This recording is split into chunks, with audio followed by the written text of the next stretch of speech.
Assalamualaikum warahmatullahi wabarakatuh. Puji syukur kehadirat Allah Subhanahu wa taala, salawat dan salam kepada junjungan Nabi besar Muhammad sallallahu alaihi wasallam. Saya Hikmawan Saputra, peserta Latsar angkatan 5 dengan NDH 20 dengan mentor Bapak Dr. Surya Dharma SPD MPD dan Bapak Kucing yang telah membimbing yaitu Bapak Insinyur Faizal Aryansa MSI.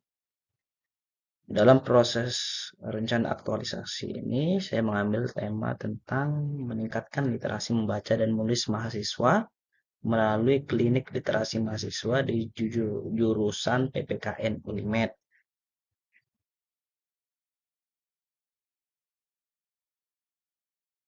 Perlu diketahui bahwa dalam menunjang dan mendorong terwujudnya manajemen ASN, Smart ASN, yang bernilai berakhlak tersebut, perlu kiranya saya sebagai ASN peserta Latsar tahun 2024 mengidentifikasi terkait isu-isu yang sedang berkembang di instansi tempat saya bekerja. Dalam hal ini adalah jurusan PPKN Unimed Universitas Negeri Medan. Jurusan PPKN Universitas Negeri Medan sendiri telah berdiri sejak 17 Mei tahun 1984 dan saat ini terakreditasi A. Saat ini jurusan dipimpin oleh Bapak Dr. Surya Dharma, SPD MPD, yang merupakan mentor saya sendiri. Dalam menunjang visi dan misi jurusan, maka mengidentifikasikan 3 isu tersebut. Pertama, mengenai perkuliahan sistem blok yang saya nilai menjadi isu yang berkembang belakangan ini. Misalnya, terutama bagaimana sistem pembagian blok ini ternyata mengundang banyak berbagai permasalahan. Di antaranya misalnya terjadi disinformasi kelas dan sebagainya. Belum lagi misalnya masalah ketidakmampuan mahasiswa dalam beraktualisasi di luar jam kelas. Selanjutnya isu yang kedua yang saya lihat adalah belum rampungnya kurikulum OBE dalam rancangan pembelajaran semester. Padahal kurikulum OBE ini menjadi sesuatu yang sangat penting dalam perkembangan masa depan anak didik. Yang ketiga, saya melihat bagaimana kurangnya literasi menulis dan membaca mahasiswa. Hal ini dibuktikan dengan kurangnya daya nalar dan daya kritis mahasiswa. Bahkan ketika ditanya di kelas, mahasiswa yang hobi membaca itu hanya 2 atau 3 orang saja. Ini sesuatu yang sangat memprihatinkan. Saya coba menganalisis menggunakan teknik USG. Melalui metode ini, saya mengambil kesimpulan bahwa hal yang paling urgent dan hal yang paling bisa saya lakukan sesuai bagaimana background saya yang telah berpengalaman dalam dunia literasi, maka saya mengambil isu yang ketiga, yaitu kurangnya literasi menulis dan membaca mahasiswa. Perkuliahan dengan sistem blok belum rampungnya penerapan UBE ini bukan berarti hal yang tidak harus diselesaikan dengan segera, tetapi memang bukan kapasitas saya dalam waktu sebulan ini untuk mengaktualisasikan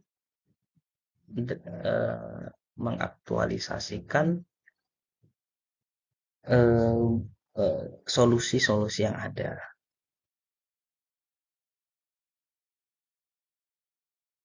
Selanjutnya, saya ingin menjelaskan tentang penyebab dari kurangnya literasi mahasiswa. Di sini ada 5 faktor yang saya identifikasikan. Ada main, methods, money, machine, dan material. Main atau faktor manusia di sini bisa saya identifikasikan karena kurang minat baca dari mahasiswa itu tersendiri. Misalnya penyebabnya itu kurang perhatian dan motivasi atau teladan dari orang tua. Lingkungan pertemanan yang tidak mendukung, dukungan dosen yang belum maksimal, kurangnya kesadaran motivasi diri mahasiswa, dan sebagainya. Dari sisi metode misalnya, saya mengidentifikasikan ada 2 isu penyebab. Pertama, implementasi kurikulum yang dalam hal ini misalnya RPS dan metode pembelajaran yang belum mendukung untuk terciptanya daya baca atau daya menulis mahasiswa. Kedua, dari proses pembelajaran. Dalam hal ini misalnya penugasan yang belum mendorong daya literasi atau kurangnya inovasi metode dan belajar. Tentunya dalam hal ini yang mendorong terhadap tumbuh kembang daya menulis dan membaca mahasiswa. Keempat, saya identifikasikan kurangnya ketegasan dalam plagiasi yang sering dilakukan mahasiswa. Mungkin mungkin beberapa hal terjadi proses pembiaran yang ada di dalamnya. Selanjutnya proses money, penyebab analisis money. Dalam hal ini daya beli atau faktor kemiskinan, produk buku yang mahal mungkin juga bisa menjadi penyebab dari kurangnya literasi mahasiswa. Terus mesin, dalam hal ini saya mengambil faktor penyebab dari platform digital, Google, AI, media sosial, YouTube, games. Kehadiran Internet of Things ini sedikit banyak mempengaruhi minat mahasiswa untuk membaca. Yang terjadi adalah sifatnya parsial, serba instan, dan pingin cepat tapi tidak komprehensif dan mendalam akhirnya. Selanjutnya ada pengaruh media elektronik, tontonan televisi, dunia hiburan, dan sebagainya. Yang kelima itu ada faktor penyebab material. Dalam hal ini misalnya ada fasilitas pendukung belum belum optimal, misalnya terkait fasilitas ya terkait inovasi dan layanan terhadap kegiatan perpustakaan dalam mendorong literasi mahasiswa misalnya. Atau perpustakaan atau ruang baca jurusan yang belum memadai. Terus kegiatan literasi. Belum ada kegiatan workshop misalnya latihan kepenulisan karya ilmiah. Atau belum ada atau belum maksimalnya kegiatan pembimbingan khusus terkait kepenulisan buku atau karya ilmiah. Atau belum ada unit kegiatan mahasiswa dalam menumbuh kembangkan minat literasi tersebut. Kalau dibiarkan, maka dampaknya akan berbahaya.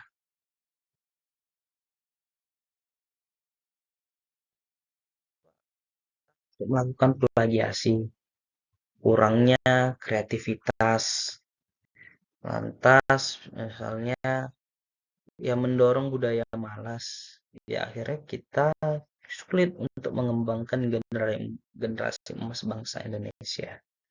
Sungguh memprihatinkan kalau dibiarkan. Apalagi mahasiswa sebagai tonggak pemimpin bangsa.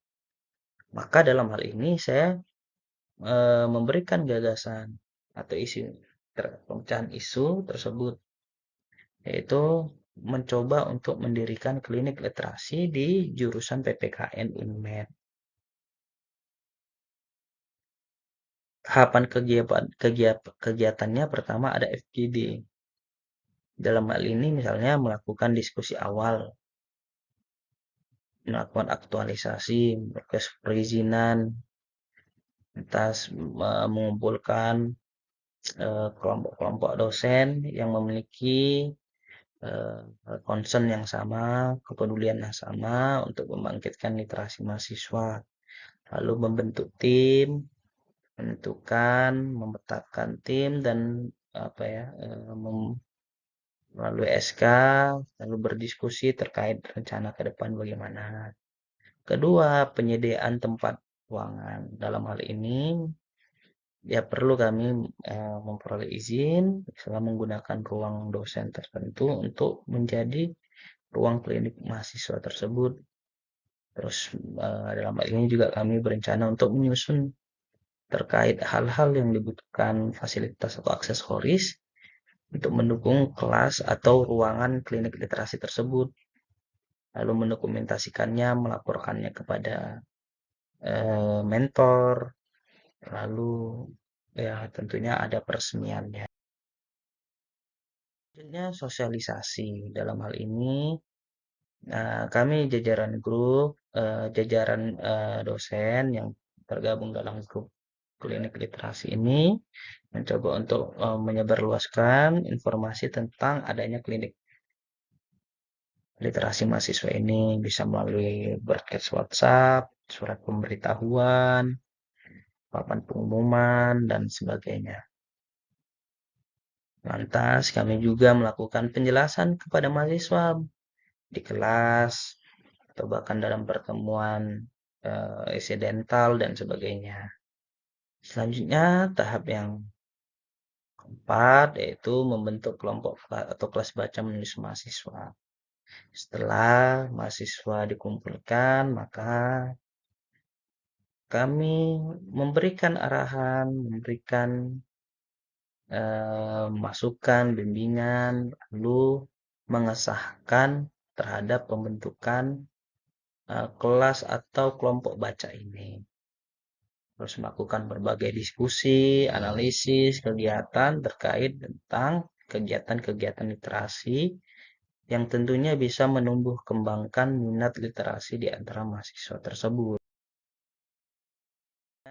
Menulis, menerbitkan sebuah buku karya beberapa mahasiswa. Dalam hal ini nanti diawali oleh workshop atau lokakarya penulisan buku. Hasil-hasil terbaik dari mahasiswa tersebut akan diedit, di layout, didaftarkan ISBN-nya, dan diterbitkan menjadi sebuah buku. Mengapa hal ini perlu dilakukan sebagai pemantik untuk kedepannya? Tentu kegiatan ini bukan kegiatan yang sekali ada. Makanya pada tahap selanjutnya saya buat evaluasi awal. Karena kegiatan ini kan rencananya berkelanjutan. Jadi dalam proses awal harus ada evaluasi awal bagaimana untuk kedepannya nantinya. Dan buku yang mereka hasilkan itu sebagai pemantik, sebagai motivasi bagi mahasiswa-mahasiswa lain. Dan nantinya buku itu bisa dipajang, disebarluaskan, menjadi dorongan bagi mahasiswa yang lain untuk giat menulis. Untuk giat menulis tentunya harus diawali dengan giat membaca. Nah, selanjutnya evaluasi awal. Di sinilah kami melakukan diskusi apa yang kurang, apa yang perlu diperbaiki untuk kegiatan ke depannya. Apa yang kami harus lakukan. Selanjutnya mungkin membuat bagian dari evaluasi kuesioner, dan lantas ini akan kami laporkan kepada eh, mentor nanti atau ketua jurusan ya, ketua jurusan maksudnya. Nah, ini timelinenya. Minggu 1, 2 itu melakukan diskusi. Dilakukan 8 Oktober sampai ya sekitar 23 November lah ya. Mohon maaf ada kesalahan. Terus ada penyediaan tempat ruangan di minggu kedua, sosialisasi minggu ketiga ke minggu keempat, terus membentuk kelas baca minggu keempat, menulis, menghasilkan karya, buku, mahasiswa itu dari minggu keempat sampai minggu keenam, dan evaluasi awal itu minggu ketujuh. Perlu Bapak Ibu ketahui bahwa proses penulisan literasi ini bukan bagian dari upaya kita untuk meningkatkan daya saing, kreativitas, dan kompetensi mahasiswa itu sendiri sebenarnya. Bangsa yang memiliki minat baca tentu menjadi persyarat menuju masyarakat informasi yang merupakan ciri dari masyarakat modern itu sendiri. Sumber daya manusia yang mumpuni sangat diperlukan jelang Indonesia emas pada tahun 2020. Tentu dalam penulisan ini, dalam praktiknya mungkin ada perubahan atau ada sesuatu situasi yang berkembang. Itu nantinya mungkin akan terjadi perubahan dan akan kami laporkan. Demikian, terima kasih. Salam literasi.